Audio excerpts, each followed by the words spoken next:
Hello नमस्कार मित्रों, स्वागत है आप सभी का हमारे YouTube चैनल में। मैं पिंकेश यादव और आप सभी लोग जानते हैं हम काफ़ी लंबे समय के बाद बातचीत कर रहे हैं और अब हम प्रयास करेंगे कि हमारी बातचीत निरंतर रूप से हो सके। तो सबसे पहले आप सभी को मैं अवगत कराना चाहता हूं कि जो नई वैकेंसी आई हैं या जो भी वैकेंसी हैं उनसे संबंधित आप निरंतर रूप से तैयारी कर रहे होंगे। और यूपी पुलिस की हालांकि अभी डेट नहीं आई है, यूपी पुलिस की डेट आने में भी काफ़ी समय है, लेकिन उससे पहले यूपीएसआई और होमगार्ड की डेट आ चुकी है। आज की जो हमारी बातचीत होगी खास करके वो होमगार्ड के ऊपर होगी। होमगार्ड की कट ऑफ कितनी रह सकती है, होमगार्ड के लिए किस प्रकार से तैयारी की जाए, क्या होमगार्ड में जो औसतन एसएससी का छात्र है वो पीछे रहेगा बजाय खास करके जो उत्तर प्रदेश की तैयारी करने वाले की तुलना में। तो इन्हीं सारी चीज़ों पर हम लोग बातचीत करेंगे। तो सबसे पहले मैं आपको बता दूं होमगार्ड के लिए आपको क्या करना चाहिए जिससे आपका पेपर अप्रैल में होने वाला है, आप पेपर पूरी तरीके से निकाल पाएँ। तो सबसे पहले मैं आपको केवल एक पुस्तक का नाम बताता हूं। आप केवल एक लूसेंट पुस्तक ले लीजिएगा। लूसेंट जो अपडेटेड पुस्तक है आप उसके साथ में जाइएगा और लूसेंट बिल्कुल आप शुरुआत से पढ़िएगा। शुरुआत से आप इतिहास पढ़िएगा, राज्य व्यवस्था पढ़िएगा, भूगोल पढ़िएगा और जो इसमें और भी बहुत सारे उसमें छोटे छोटे पोर्शन हैं वो आप देखिएगा।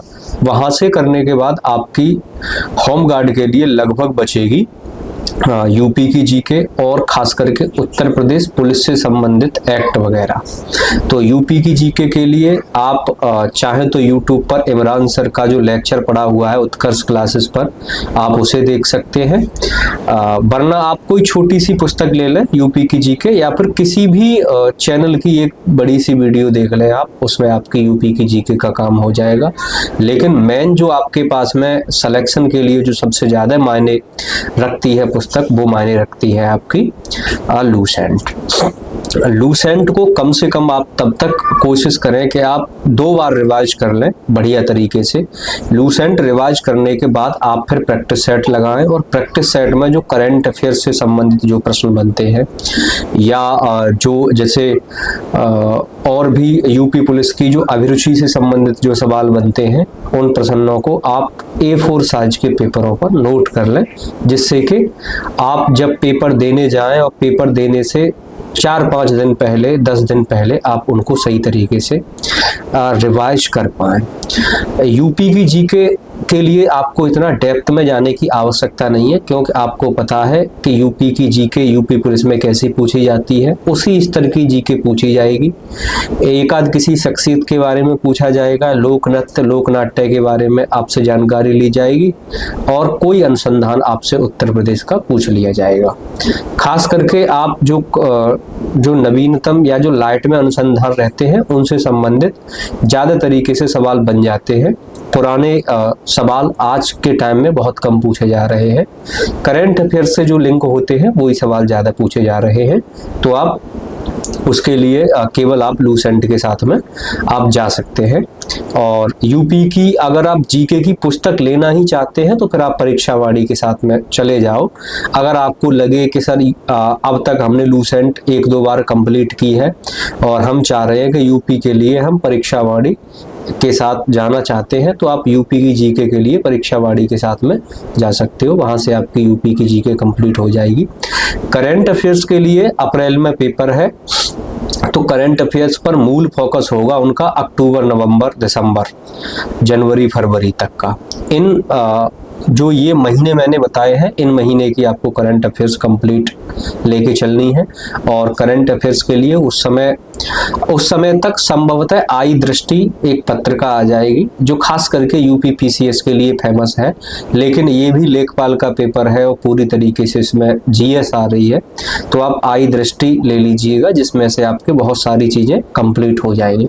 अगर उतनी भारी भरकम किताब के जाने के पक्ष में नहीं है तो घटना चक्र की और जो हल्की करंट अफेयर्स आती हैं आप वो ले सकते हैं और वहां से आपकी करंट अफेयर्स कंप्लीट हो जाएगी। करंट अफेयर्स का अच्छा खासा वेटेज रहेगा, ये आप मान के चलिएगा।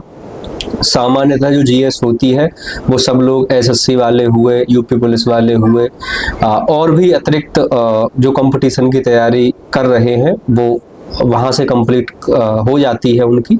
लेकिन मूलतः जो सिलेक्शन का आधार बनेगी वो करंट अफेयर्स बनेगी, और ख़ास करके जो अभिरुचि के कुछ प्रश्न होंगे वो बहुत मायने रखेंगे। तो आपको केवल ये 2-3 पुस्तकें देखनी है। प्रैक्टिस सेट पर इतना ज़्यादा फोकस नहीं करना है कि आप टारगेट बना के चलो कि मुझे 100 प्रैक्टिस सेट लगाने हैं, ऐसा नहीं है। आप औसतन अगर संभव हो सके तो 20 के लगभग प्रैक्टिस सेट लगा लीजिएगा। हम लोगों को ये लगता है कि ज़्यादा प्रैक्टिस सेट लगाने से हम लोग विशेष लाभ में रहते हैं, ऐसा नहीं है। प्रैक्टिस सेट केवल क्षमता जितनी एग्जाम की आपकी मांग है उसी के अनुरूप लगाइएगा, और प्रैक्टिस सेट आप 20 के लगभग लगा लीजिएगा, उसमें आपका लगभग काम हो जाएगा। जिलेवार कट ऑफ लगेगी, और अब मैं बात करना चाहूँगा इसकी कट ऑफ लगभग कितनी जा सकती है। कट ऑफ के बारे में देखो, आपको पता है इसकी कट ऑफ जिलेवार लगेगी। अब जिस जिले में बच्चे ज़्यादा योग्य होंगे उस जिले की कट ऑफ ठीक ठाक जाएगी। आप मान के चलो जैसे एनसीआर वाले जिले हैं तो एनसीआर वाले जिले की कट ऑफ थोड़ी ठीक ठाक जाएगी। जहाँ का सामान्यतः शैक्षिक बैकग्राउंड जहाँ जिस जिले का बहुत अच्छा है, कट ऑफ तो उसी के अनुरूप लगेगी। लेकिन फिर भी मैं आपको बता दूं कि जीएस है, बहुत सारे लोग इतना अच्छा नहीं कर पाते हैं जीएस में। उसका कारण ये है, जीएस की तैयारी बहुत लंबी तैयारी है, और 6 महीने में यदि कोई व्यक्ति ये बोलना चाहे कि मैं 6 महीने में इतनी अच्छी पकड़ बना लूंगा जीएस पर, तो वो संभव नहीं हो पाती है। तो कट ऑफ लगभग आप 65 और 70 के बीच में आप अगर अभी प्रैक्टिस सेट लगा के देखें कोई सामान्य सा, और उसमें यदि आपके इतने आ रहे हैं तो संभावना है कि आपका हो जाएगा, और कट ऑफ भी लगभग यही रहेगी 65 से 70 के बीच में। तो आप पूरी तरीके से कोशिश करें कि आप इतना लगभग स्कोर बनाने की कोशिश करें। डेप्थ में ज़्यादा किसी चीज़ के पीछे जाना नहीं है। आपको नहीं ज्ञात करना कि औरंगजेब के पैर के जूते का नंबर क्या था। आपको नहीं ज्ञात करनी कि शिवाजी की जो ढाल थी उसमें कितना वजन था। नहीं, आप केवल उतना ही करिएगा जो लूसेंट में दिया गया है। लूसेंट जो पुस्तक तैयार की गई है वो रामबाण है। आज भी मैं आपको बता दूं, आप कोई भी पेपर ले लें, हाल ही में हुआ यूपी पीसीएस का आप पेपर ले सकते हैं, आप बीपीएससी का पेपर ले सकते हैं, सारे प्रश्न लगभग यहीं से बनते हैं। सारे नहीं तो मैं इतना बता सकता हूं कि अगर लूसेंट तुमने बहुत अच्छे से क्लियर की है तो आप एग्जाम निकाल सकते हैं, ये स्पष्ट है। बहुत सारी पुस्तकों के पीछे भागना नहीं है, बहुत सारे बैच के पीछे नहीं भागना। बहुत सारे बैच आएंगे, वो पूरी अकबर के बारे में पूरी कहानी बताएंगे, अकबर के सारे विजय अभियान, अलाउद्दीन खिलजी के विजय अभियान, औरंगजेब के दक्षिण के विजय अभियान, सारे विजय अभियान आपको सुनाएंगे। आपको उतना सुनने की आवश्यकता नहीं है। आपके पास समय का अभाव है, आपको बहुत कम से कम समय में एग्जाम निकालना है, तो सबसे उचित तरीका है आपके पास में कि आप केवल एक पुस्तक पकड़िएगा, लूसेंट को अपना माध्यम बनाइएगा। लूसेंट पर अगर आपने 2 बार रिवाइज कर ली सही तरीके से, बढ़िया तरीके से, तो आप निश्चित रूप से होमगार्ड का एग्जाम क्वालिफाई कर पाएंगे। एग्जाम यदि आपका निकल गया तो फिर कहीं पर भी आप रुकने वाले नहीं हो, कहीं कोई किसी भी तरीके की दिक्कत नहीं आएगी, ये मैं आपको बिल्कुल बता के दे रहा हूँ। अब दूसरी बात ये रही कि सर होमगार्ड की नौकरी कैसी है। हम लोग अपने गांव में जाते हैं तो होमगार्ड की न तो वर्दी अच्छी रहती, न उनके पास कोई विशेष हमें ऐसा लगता है कि बहुत दीनहीन अवस्था में रहते हैं, ऐसा दिखाई देता है। गांव के लोग मजाक भी उड़ाते हैं।